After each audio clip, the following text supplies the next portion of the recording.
আগতে যেতিয়া এপিএসসিৰ ৰিজাল্ট দিয়ে, পুলিচৰ ৰিজাল্ট দিয়ে, যেতিয়া ডাঙৰ পৰীক্ষাৰ ৰিজাল্ট দিয়ে, দুখীয়া মানুহে ৰিজাল্টৰ খবৰ নলৈছিল।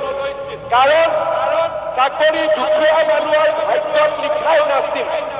এজন যদি দুখীয়া মানুহ এচিএস অফিচাৰ হ'ব লাগে, 1 কোটি টকা ঘোষ নিদিলে কোনো এচিএস হ'ব নোৱাৰিছিলে।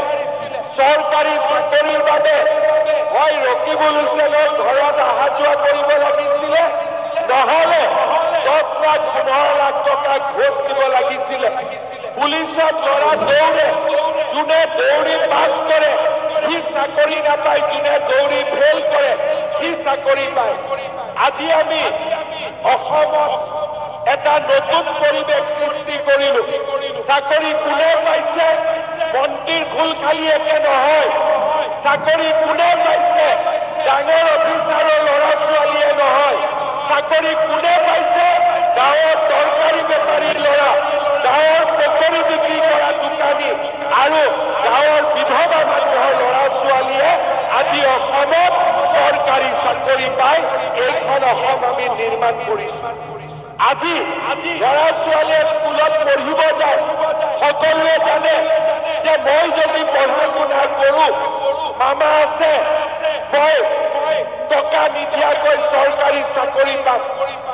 এইখন অসমত য'ত কংগ্ৰেছৰ দিনত 1 কোটি টকা ঘোষ লৈছিলে, আজি ল'ৰা ছোৱালীয়ে পঢ়া শুনা কৰি চৰকাৰী চাকৰি পায়। যোনে চৰকাৰী চাকৰি নাপায় তাক উদ্যোগ আৰু ব্যৱসায় কৰিবৰ বাবে চৰকাৰে সহায় কৰে। আৰু আজি আমাৰ অসমখনত আমি এটা নতুন পৰিৱেশ নিৰ্মাণ কৰিছো। আজিও কংগ্ৰেছৰ ৰাজ্যবিলাকত যাব, চাকৰিৰ কাৰণে 1 কোটি 50 লাখ টকা ঘোষ দিব লাগে। আজি অসমত চৰকাৰী চাকৰি কোনো বাছ বিচাৰ নাই।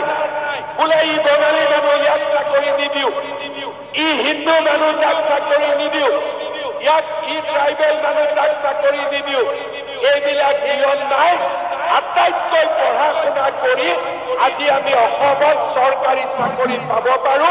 আৰু যোৱা 3.5 বছৰত এই নিয়মক আমি অসমৰ সমাজ জীৱনত আমি প্ৰতিষ্ঠা কৰিব পাৰিলো। আৰু সেইকাৰণে ৰাইজক মই অনুৰোধ কৰিম, আপোনালোকে যেন নিজৰ ল'ৰা ছোৱালীক ভালকৈ পঢ়ুৱাই, স্কুললৈ পঠিয়াই, কলেজলৈ পঠিয়াই। কাৰণ এতিয়া অসমত টকা পইচাই চাকৰি নিদিয়ে, অকল পঢ়া শুনা কৰি পুলিচত দৌৰি পেলাইহে আমি চৰকাৰী চাকৰি পাব পাৰিম।